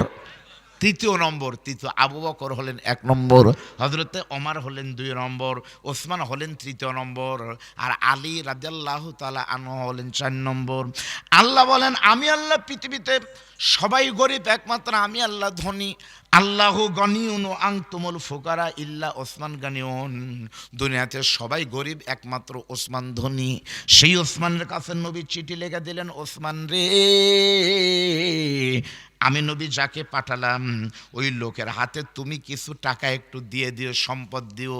ওসমান গনির কাছে কালো সাহাবী চিঠিখানা যখন নিয়ে গেছে বন্ধু, ওসমান গনিকে নবী বলেছে, গনি রে, আমি তোমাকে বললাম তুমি বিয়ের মহারণার জন্য 200 স্বর্ণ মুদ্রা, আরবিতে বলা হয় দিনার, 200 দিনার একটু দান করে দিও। এই ভাইয়ের জন্য তুমি বিয়ের একটু সহযোগিতা করিও। হাদিস শরীফের ভিতরে আছে হযরত ওসমান গনি ওই চিঠি বুকের ভিতরে নিয়ে কাঁদতেছে আর বলতেছে, নবীজি পেটে পাথর বেঁধে থেকেছেন, কোনোদিন আমার কাছে কোনো কিছু চান নাই। আজকে ইসলামের জন্য আপনি 200 চেয়েছেন, আমি 200 দেব না, কারণ আপনি সানি না আজকে চেয়েছেন, আপনি চেয়েছেন যত দিব মালিক দিবে প্রতিদান। আল্লাহ নবীকে খুশি করার জন্য ওসমান গনি সুন্দর একটা এরকম প্যাকেটের ভিতরে যত স্বর্ণ মুদ্রা ধরে তত স্বর্ণ মুদ্রা দিয়ে মুখ টুইটুম্বর করে প্যাকেট করে দিয়া কালো সাহাবীর হাতে যখন প্যাকেটটা তুলে দিছে, কালো সাহাবী এক পা দুপা করে এনে যখন নবীর সামনে দিয়েছে, আল্লাহ নবী বলতেছে, গণনা করো। আপনার আলেম ওলামা আছেন, আরবিতে গুনতেছেন ওয়াহিদুন, ইসনানি, সালাসাতুন, আরবাতুন, খামসাতুন, এভাবে করতে করতে আশারা মানে হলো 10, আশারাতুন, আশার মানে হলো 10, তারপরে ইশরুনা মানে হলো 20, সালাসুনা 30, আরবাউনা 40, খামসুনা 50, সিত্তুনা 60, সাবুনা 70 করতে করতে যখন 100 হয়ে গেছে, আল্লাহ নবী বলতেছে আরো কতটুকু আছে, গুনতে গুনতে দেখা যায় 200 পর্যন্ত যখন হয়ে গেল, আল্লাহ নবীকে সাহাবী বলতেছে, হুজুর আরো অনেকগুলো আছে। নবী তখন বলতেছে, ওসমান রে, এই জন্যই তোমার সম্পদ আরো বাড়তেছে। নবী বললেন, পুরো প্যাকেটটা সুন্দর করে রেখে দাও, এটা তোমার শিল্পপতি কোটিপতি মেয়ে, ওই কোটিপতির মেয়েকে তুমি মোহর দিবা, আর তোমার বিয়েতে মার্কেট করার জন্য তো টাকা লাগবে। নবী বললেন, অন্য কোনো মানুষের কাছে আমি পাঠাবো না, তুমি এবার চলে যাও। আমার চতুর্থ সাহাবী আর আমার সিরিয়ালে 2 নম্বর জামাই, নবীর চতুর্থ জান্নাতি সাহাবী হলেন হযরতে আলী। আলী হলেন হযরতে বিশ্বনবী সাল্লাল্লাহু আলাইহি সাল্লামের চতুর্থ নম্বর সাহাবী। আচ্ছা, চতুর্থ কেন বলেন তো? কি জন্য 4 হলো? কথায় কথা লম্বা হয়। আসলে সবাই 1 নম্বর, কিন্তু 4 জন 4 দিক থেকে 1 নম্বর। সুবহানাল্লাহ বলেন। হযরত আবু বকর হলেন ধৈর্যশীলতার দিক থেকে 1 নম্বর, সাইয়েদনা ওমর হলেন বীরত্বের দিক থেকে 1 নম্বর, ওসমান গনি হলেন সম্পদ দান করার দিক থেকে 1 নম্বর, আর আলী শেরেকদা শক্তি এবং বুদ্ধিমত্তার দিক থেকে 1 নম্বর। সুবহানাল্লাহ বলেন। হযরত আলীকে আল্লাহ এত জ্ঞান দিছিল, হযরত আলীকে কেউ কোনোদিন ঠকাতে পারেনি। কোন বেঈমান এসে যদি নবীকে সাহাবীদেরকে বেশি পণ্ডিতে দেখাতো, হযরত আলী তাদেরকে এমন কথা বলতো যার খাওয়াই শেষ। এজন্য আল্লাহ নবী বলছে, আনা ইলমে মাদিনা ও আলিউ বাবুহা, আমি নবী জ্ঞানের শহর আর ওই শহরের দরজার নাম আলী। এত জ্ঞান। এক ইহুদি এসে একদিন হযরত আলীকে বলতেছে, আলী, পৃথিবীতে কত হাজার প্রাণী আছে? হযরত আলী বলতেছে, তা তো আল্লাহই ভালো জানে, আমরা বলি 18,000। পুরো মিথ্যা কথা। আপনি গুনে দেখছিলেন? ডিসকভারি চ্যানেল দেখেন। আর কক্সবাজার যদি কোনোদিন ফিশারি ঘাটে যান, আমার বিশ্বাস 18,000 মাছই আছে বাংলাদেশে, গুনে দেখেন। কোটি কোটি রকম প্রাণী আছে। হযরত আলীকে বললেন, আচ্ছা আলী, এই প্রাণীগুলোর ভিতরে কোন কোন প্রাণী ডিম দেয় আর কোন কোন প্রাণী বাচ্চা দেয়, নাম বলো তো। আচ্ছা, এটা বলা সম্ভব? কে কে ডিম পারে, কে কে মুরগি মানে বাচ্চা দেয়, আপনি গুনতে পারবেন? আপনি মানুষ ডিম বাচ্চা দেয়, গরু বাচ্চা দেয়, হাঁস ডিম দেয়, বাছুর, এভাবে করে দেন তো কয়টা ঠিকে যাবেন? প্রশ্ন দেখে আল্লাহ নবীর সাহাবী আলী বুঝতে পারলেন এটা ইসলাম বিরোধী প্রশ্ন, দেখে কিন্তু বোঝা যায়। হযরত আলী তখন বলতেছে, ভাইজান, পৃথিবীতে কোন কোন প্রাণী ডিম দেয়, কোন কোন প্রাণী বাচ্চা দেয়, এটা তো আমি তোমাকে খুলে বলা আমার পক্ষে সম্ভব নয়, অত সময় নাই। আমি তোমাকে একটা সূত্র বলি, তুমি বাড়িতে গিয়ে মিলাই নিও। এই পৃথিবীতে যেগুলো প্রাণীর এই কান, বাইরে থেকে কান দেখা যায়, প্রত্যেকটা প্রাণী কিন্তু সরাসরি বাচ্চা দেয়। আর যেগুলো প্রাণীর কান দেখা যায় না, কেউ বাচ্চা দেয় না, ডিমের মাধ্যমে তারা বাচ্চা দেয়। এবার ইহুদি বলতেছে, দাঁড়াও, হিসাব মিলাই নেই। ইহুদি ইহুদির বইয়ের 3টা বাচ্চা, কান দেখা যায়, সুবহানাল্লাহ বলেন। উটের কান আছে, বাচ্চা আছে, দুম্বার কান আছে, বাচ্চা আছে, হাঁস মুরগির কান নাই, পাখির কান নাই, এর জন্য বাচ্চা নাই, ডিম আছে। এইরকম আলী ছিলেন এমন একজন পণ্ডিত। নবী তখন আলীর কাছে চিঠি লিখে বললেন, আলী রে, এই চিঠি পাওয়ার পরে তুমি মেহেরবানি করে 100 সোনার মুদ্রা দিয়ে দিও। হযরত আলী ফাতেমার কাছে গিয়ে বলে, ফাতেমা রে, বিশ্বনবী নিজের জন্য চাননি, ইসলামের প্রয়োজনে নবমুসলিমের জন্য চাইছে, কি দেওয়া যায়? স্বামী স্ত্রী দুইজন মিলে চেষ্টা করে বন্ধু যতটুকুন পারা যায় ততটুকুন সম্পদ যখন দিয়ে দিয়েছে, ওই সম্পদ যখন নিয়ে এসেছে, এখানে অনেক আলেম ওলামা কিন্তু আছেন, আমি খেয়াল করতেছি। আল্লাহর নবী তখন হযরত আলীর টাকাগুলো বের করে নবীর সাহাবীকে বলতেছে এইভাবে, ইজহাব ইলা সুক। আরবিতে ইজহাব শব্দের অর্থ হলো যাও। বলেন ইজহাব শব্দের অর্থ কি? যাও। ইজহাবুল আমরের সিগা, এখনই যাও। ইলা সুকে, মার্কেটে যাও, গিয়ে এই টাকা দিয়ে, সম্পদ দিয়ে, আলীর টাকা দিয়ে তোমার বইয়ের জন্য গহনা, নাকফুল, কানের দুল, বোরকা, লেহেঙ্গা কিনো, আর ওসমানের টাকা মোহর দিবা, আজকে রাতেই বিয়ে হবে। সুবহানাল্লাহ বলেন। বিয়ের আনন্দ কত কঠিন! সবাই একটু বিয়ের দিনের কথা মনে করেন, দেখেন তাহলে ভালো লাগবে। কালো মানুষ তখন মুচকে মুচকে হাসতে হাসতে ওসমানের টাকা মহারানা রেখে হযরত আলীর সম্পদ নিয়ে মার্কেটের মধ্যে, না বিশাল বড় মার্কেটে যখন দৌড় দিছে, এক দৌড়কে মার্কেটের ভিতরে গিয়ে ভাইজান, বগুড়া নিউ মার্কেটের মতো বড় মার্কেটে গিয়ে বলতেছে, ভাইজান 2টা বরকা দাও, নাকের ফুল, কানের দুল, কসমেটিক্স, লেহেঙ্গা। হাদিস বলতেছে, গপ্প মনে করবেন না, নবী বলতেছে তোমার বিবির চক্ষু শীতল হয় এবং সুন্দর সুন্দর পোশাক পরিচ্ছদ, গহনা তুমি সুন্দর করে কিনে আনো। এই কিনতেছে, সুন্দর করে লাগেজ ভরাচ্ছে, কিনতেছে। এমন সময় বাহিরে, মার্কেটের বাহিরে, বাজারের বাহিরে 2জন নবীর সাহাবী ডুকরে ডুকরে কাঁদতেছে আর বলতেছে, তোমরা কই? জিহাদ, জিহাদ ফি সাবিলিল্লাহ। তখন নবীর সাহাবী দৌড়ে এসে বলতেছে, ভাই কিসের জিহাদ? তখন বলতেছে, তুমি কি শোনোনি রে সাদ সালামি, কালো মানুষ, তুমি বিয়ের ধান্দায় মত্ত আছো। তুমি কি শোনোনি বেঈমান আবু জেহেল মক্কা থেকে মদিনা আক্রমণ করেছে, বেঈমান নিয়ত করেছে আল্লাহর নবীর মাথা কেটে তারপরে মদিনায় ফিরে যাবে, নবীকে মক্কায় ফিরে যাবে।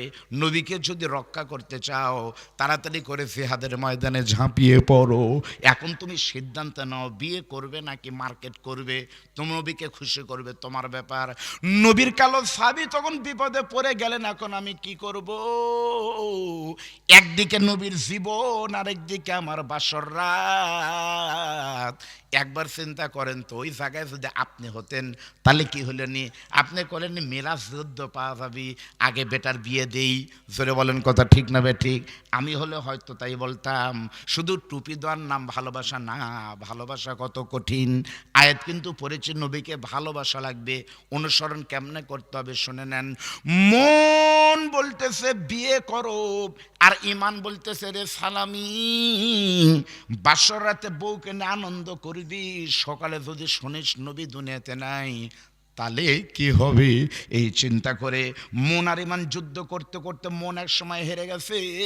ইমানের টানে ইমান বিজয় হয়, একটা দৌড় দিয়েছে, সোনা অলংকার না কিনে চলে গেছে বাজারে উট দুম্বার ঘোড়ার দোকান থেকে, হাট থেকে যুদ্ধের জন্য বিশাল বড় একটা ঘোড়া কিনেছে। বড় একটা ঘোড়া কিনে আর বাকি টাকা দিয়ে একটা ঢাল আর একটা তরবারি কিনে নিয়ে নবীর সাহাবী নবীকে না বলে জিহাদের ময়দানে চলে গেছে, সব টুকুন শক্তি দিয়ে। জোরে বলেন আল্লাহু আকবার। বিশাল বড় একটা ঘোড়া কিনে, তীর কিনে, মানে তরবারি আর ঢাল কিনে জিহাদের ময়দানে চলে গেল। রাতের অন্ধকারে জিহাদ করতে করতে নবীর সাহাবী যেদিকে যায় সেদিকে কাফেরদেরকে কচু কাটা করা যখন শুরু করেছে, মুহূর্তের ভিতর চতুর্দিকে খবর হয়ে গেল এই কালো সাহাবীকে যদি আমরা ঠেকাতে না পারি তাহলে কিন্তু আমরা জিতব না। তখন সব কাফেররা এক জায়গায় হয়ে নবমুসলিম কালো সাহাবীকে ঘিরে ধরেছে।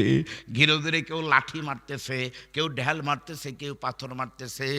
মারতে মারতে এক সময় যখন পড়ে গেছে সবাই মিলে এমন পিটন শুরু করেছে, কালো মানুষের মাথা থেকে পা পর্যন্ত রক্ত দিয়া মদিনার বালু তার স্রোত যাওয়া শুরু হয়েছে। মারতে মারতে যখন বেহুশ হয়ে গিয়েছে বুকের উপরে পা তুলে দিয়ে বেঈমানরা বলতেছে, রে সালামি তুই কেন মুসলমান হইলি? আজকে তোকে বলতে হবে আল্লাহ নাই আর মোহাম্মদ হলো ভণ্ড নবী। নাউজুবিল্লাহ বলেন। যদি তুই বলতে পারিস তাহলে তোকে ছেড়ে দিব, আর না বললে তোকে মারতে মারতে মেরেই ফেল দিব। ওই জায়গায় আমরা হলে বলতাম জীবন বাঁচান ফরজ, নবীকে ভণ্ড বলি। কিন্তু নবীর সাহাবী বলতেছে, বেঈমানেরা শুনে নাও, মারতে মারতে আমার জীবন যদি শেষ করে দাও, যতক্ষণ পর্যন্ত দেহে প্রাণ আছে ততক্ষণ সাক্ষী দিচ্ছে আমার নবী হলেন সবার সেরা। এই কথা বলা যখন শেষ, আবু জেহেলের গোষ্ঠী তখন বলতেছে একে ভিন্নভাবে সাইজ করতে হবে। একজনকে বলতেছে হাত টেনে ধরো, তখন টেনে যখন ধরেছে ধারালো ছুরি দিয়ে যখন কোপানো শুরু করেছে, একবার চিন্তা করেন তো, মানুষ তো দূরের কথা, একটা মুরগির বাচ্চাকে জবেও না করে যদি চামড়া ছিলেন, ওই মুরগির বাচ্চা কেমনে হাউমাউ করে, চিচি করে কান্নাকাটি করে। আর জীবিত মানুষের শরীর থেকে যখন কোপানো শুরু করেছে, কিছুক্ষণ পর বাম হাতটা যখন পড়ে গেল, নবীর সাহাবী কাঁদতেছে আর বলে, মনিব 8 মাস হলে 2 হাত দিয়ে নামাজের নিয়ত করতাম, মুহূর্তের ভিতরে হাতটা চলে গেল, এখন আর হাত এখন একটা, আমি এক হাত দিয়ে সাক্ষী দিচ্ছি আল্লাহ তুমি আর নবী আমার সব কিছু। এইবার ডান হাতটা কেটে দিয়েছে, শর্টকাট করে বলতেছে, দোস্ত বাম হাত বাম পাও, ডান হাত ডান পাও যখন কেটে নিয়ে শরীরের অঙ্গ প্রত্যঙ্গ, মাথাটা কেটে নিল, এমন কোনো অঙ্গ প্রত্যঙ্গ না শরীরের সাথে রেখেছে, শুধুমাত্র কাটেনি। রাতের বেলায় জিহাদের ময়দানে হাত একদিকে, পাও একদিকে, চোখ একদিকে, নাক একদিকে, এভাবে করে পুরো মাঠের ভিতরে ছড়িয়ে ছিটে দিয়েছে। এই জিহাদে মুসলমানদের বিজয় হয়ে গেল। আল্লাহর নবী তখন বলতেছে, তোমরা দেখো তো, গনিমতের মাল নিয়ে তোমরা পারাহুরা করো না, দেখো তো জিহাদের ময়দানে কোনো মানুষ শহীদ হয়ে আছে কিনা। সাহাবীরা তখন খুঁজতে খুঁজতে কিছু দূরে গিয়ে দেখে এমন একটা হাত পরে আছে যে হাত সবার থেকে ভিন্ন। 3 জনের ভিতর 2 জন বলতেছে এরা সাত সালামির হাত হবে, আরেকজন বলতেছে তোমার কি মাথা খারাপ, সাত সালামি এখন বাসর ঘরে থাকার কথা, তাই না? বাসর ঘরে আছে। কিছুদূর গিয়ে দেখে একটা পাও পরে আছে। 3 জনের ভিতরে একজন বলতেছে নিশ্চিত সালামির পাওয়া হবে, এরকম পাও আর কারো নাই, ভিন্ন রকম। আর 2 জন বলতেছে তোমার মাথা খারাপ, নবী বিয়ে ব্যবস্থা করেছে, মদিনার সবচাইতে ধনীর মেয়ের সাথে বিয়ে হচ্ছে, এখন বাসর ঘরে আছে। এরকম খুঁজতে খুঁজতে খুঁজতে খুঁজতে কিছু দূর দেখে অন্ধকার রাতের ভিতরে কি যেন একটা জিনিস চক চক চক চক করতেছে। সাহাবা কাছে গিয়ে দেখে কোনো সোনা না, ইমানের কারণে 8 মাস আগে মুসলমান হওয়ার কারণে আমার আল্লাহ তাআলা শাহাদত পান করার কারণে সাহাবীর মাথাটাকে আর কালো মুখটাকে এত সুন্দর করে দিয়েছে, দূর থেকে মনে হচ্ছে পূর্ণিমার চাঁদ বালুর উপরে গড়তেছে। নবীর সাহাবারা হাত পাও মাথা মুখ এক জায়গায় করে এরকম একটা সাদা কাফনের ভিতর করে সবকিছু তুলে নিয়ে আল্লাহ নবীর কাছে এসে যখন এভাবে করে জমা দিয়েছে, বন্ধু সন্তান মারা গেলে জানাজার পরে বাবা মানুষকে বলে, বাবারে একটা বার একটু দেখতে দাও, শেষবারের মতো আমার সন্তানকে দেখি। বিশ্বনবী জানাজার আগে ওই গরিব সাহেবের কাছে গিয়ে বলতেছে মুখটা বের করে দাও তো, আমি নবী একটু দেখব। আল্লাহ নবীর সামনে যখন লাশটা বের করে দিয়েছে, নবীর রহমতের হাত দিয়ে কালো সাহাবী সালামের মাথায় হাত বোলাই দিয়ে বলে, পাগল রে ইমানের কারণে মা ছাড়লি, বাপ ছাড়লি, বাড়িঘর সবই ছেড়ে পাগলের মতো রাস্তায় রাস্তায় ঘুরেছিস। আমি নবী তোকে বিয়ের ব্যবস্থা করলাম মদিনার সবচেয়ে দামি পরিবারে, কিন্তু তুই কেন বিয়ার বাসর বাদ দিয়ে তুই জিহাদের ময়দানে আমাকে না বলে গেলি? আমি বললেই তো তোকে বন্ধ করে দিতাম, বিয়ের জন্য তোকে পাঠাতাম। ও মনিব, তুমি কি করতেছো আমার পাগলের জন্য? কি করো রে আল্লাহ? জানাজা শেষ করে নবী নিজে কবরের ভিতর নেমে গিয়া কালো সাহাবীকে কবরের ভিতরে শোয়াই দিয়ে বলতেছে, মনিব, আমি আমার সালামের প্রতি এখন পর্যন্ত খুশি ছিলাম, আর এখন থেকে জান্নাতের দায়িত্ব তুমি নিয়ে নাও। এ কথা বলে নবী আকাশের দিকে তাকিয়ে মুছে হাস কাঁদতেছে, অজন্যনে কাঁদতেছে, সাহাবারা কাঁদতেছে। কিছুক্ষণ পর নবী আবার মুসকে মুসকে হাসতেছে। সাহাবারা বলে, ওগো নবী, বুঝলাম না আপনি কাঁদতে কাঁদতে কেন হাসতেছেন? নবী বলতেছে, কান্নার কারণ হলো আমার সালামি ইমানের কারণে সবই দিয়ে দিয়েছে, আর হাসার কারণ হলো তোমরা শুনে নাও, আমি তাকায় তাকায় দেখতেছি আমার সালামি এখন জান্নাতের ভিতরে আছে, আর সালামির বিয়ের আয়োজন দুনিয়াতে হয়নি, এজন্য আল্লাহ তাআলা জান্নাতে আজকে রাতেই ওর বিয়ের ব্যবস্থা করেছে। ওর বউকে হবে, এই নিয়ে জান্নাতের হুরেরা মারামারি শুরু করেছে, ধাক্কা ধাক্কি করতেছে। এই দৃশ্য দেখে আমি নবীর বড় আনন্দ হচ্ছে। তোমরা শুনে নাও, ইমানের কারণে জীবন সম্পদ সবকিছু বিসর্জন দেওয়ার কারণে আমার সালামির বউ হওয়ার জন্য জান্নাতের হুরেরা ধাপড়া ধাপড়ি লেগেছে। প্রিয় ভাইয়েরা, এর নাম হলো ইমান, এর নাম হলো নবীর অনুসরণ। নবী হয়তো আর দুনিয়াতে আসবে না, কিন্তু নবীর অনুসরণের একমাত্র রাস্তা হলো ইসলাম। ধরে বলেন কথা ঠিক না বেঠিক? একই কোরআনের কথা হচ্ছে। আজকে একদল লোক মেলায় ঘুরতেছে, আর একদল লোক মাহফিলে পাগল আপনারা যারা বসে আছেন। ওরা পাগল না, আপনারা পাগল। ওরা ঘুরতেছে আর আপনারা বসে আছেন। মনে রাখবেন, আপনারা হলেন আল্লাহর পাগল। মনে রাখবেন এই কথা। ওরা মুসলমান, আবার বেলা শেষে কিন্তু ওরা বলবে সকালে ওটা জান্নাত আমরাই পাবো। নামাজ পড়ে না, তারপরে দাবি করে, কয় একদল হুজুর